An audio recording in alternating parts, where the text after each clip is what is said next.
সাধারণ একটা body dress এবং কি একটা পাড় ড্রেস দিয়ে কিভাবে সুন্দর একটা ফুল ব্লকের ড্রেস মেক করতে পারবো সেটাই তোমাদের সাথে আজকে শেয়ার করব। এখানে লাল কালার কাপড়ে একটা ব্লক প্রিন্ট করব, তার জন্য আমি তিনটা ড্রেস চুজ করেছি, একটা মোটা পাড়, একটা চিকন পাড়, একটা বডি ড্রেস। চিকন পাড়টাকে অনেকে লেস বুটাও বলে আর একটা হচ্ছে পাশ পাড় বলে।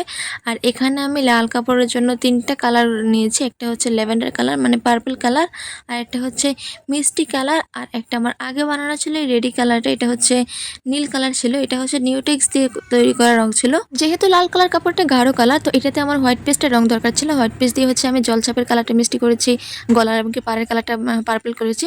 আর এটা যেহেতু আমার নীল কালার রং ছিল, এটা নিউটেক্সের রং ছিল, তাই এখানে আমি একটু হোয়াইট পেস্ট মিশিয়ে নিয়েছি।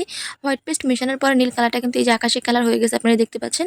এখন হচ্ছে এই হোয়াইট পেস্ট মেশানোর কারণে আমি এটা যখন লাল কাপড়ে ছাপ দিব, ছাপটা সুন্দর মতো বোঝা যাবে। যদি আমি এখানে হোয়াইট পেস্ট না মেশাতাম, তাহলে কিন্তু আমার এই নীল কালারটা লাল কালারের উপর ছাপ দিলে পরবর্তীতে শুকালে এটা একদম হালকা হয়ে যেতে বোঝা যেত না, কারণ হচ্ছে গাঢ় কালার কাপড়ে নিউটেক্স দিয়ে কোনো রং বসে না। এখানে আমি চিকন লেস ড্রেসটা দিয়ে আর মোটা পাড় ড্রেসটা দিয়ে গলার ডিজাইনটা করে নিচ্ছি। প্রথমে গলার মিডলে আমি একটা দাগ দিয়ে নিয়েছি, আর এখানে হচ্ছে আমি গলার ডিজাইনটা করে নিচ্ছি।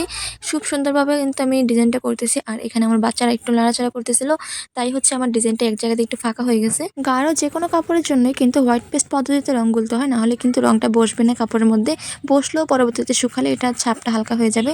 তো এখানে আমি হোয়াইট পেস্ট পদ্ধতিতে পার্পল কালারটা গুলানোর পরেও কিন্তু দেখেন কেমন যেন লালের মধ্যে ছাপটা দেওয়ার পর এটা আকাশে আকাশে মনে হচ্ছে। তো যাই হোক, তারপরেও কিন্তু কালারটা খারাপ লাগতেছে না, লাল কালারের মধ্যে কিন্তু খুব সুন্দরভাবে ফুটে উঠছে।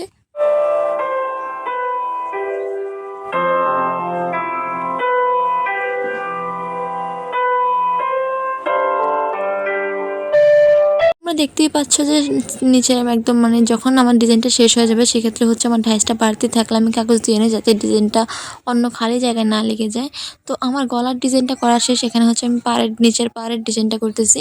পাড়ের ডিজাইনের ক্ষেত্রেও কিন্তু আমি এখানে একটু দাগ দিয়ে নিয়েছি, দাগ দিয়ে দেন হচ্ছে আমি ছাপটা দিচ্ছি।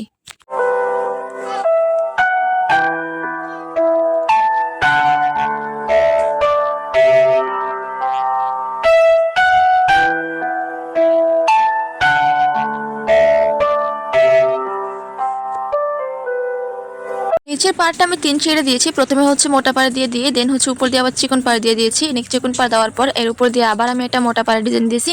এতে করে পাড়টা একটু মোটা হয়, ডিজাইনটাও দেখতে সুন্দর লাগে। এখন করবো হচ্ছে বডির জলছাপ। জলছাপের জন্য আমি এই ড্রেসটা পছন্দ করেছি।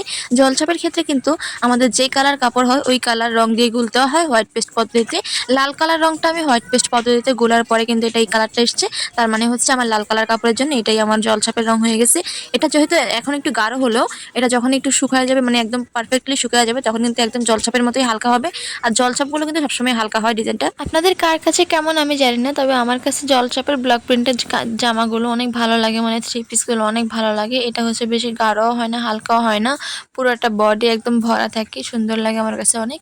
তো আমার দেখতে দেখতে কিন্তু পুরোটা কামিজে জলছাপের কাজটা কমপ্লিট হয়ে যাচ্ছে। এখানে আমি গলা আর পাড় বাদ দিয়ে বাকি সবটুকু জায়গা জলছাপ করে দিচ্ছি। আর এটার ব্যাক পার্টে মানে জামার পিছনের পার্টটায় কোনো ডিজাইন হবে না, শুধু জলছাপটা হবে, মানে জলছাপটার ডিজাইনটা হবে। এতে করে মানে ডিজাইনটা অনেক সুন্দর লাগবে, থ্রি পিসটাও খুব সুন্দর ফুটে উঠবে। তো এই যে এখানে একটু খালি জায়গা আছে, এটা এখন আমি হচ্ছে কাগজ দিয়ে তারপরে হচ্ছে ছাপটা দিব।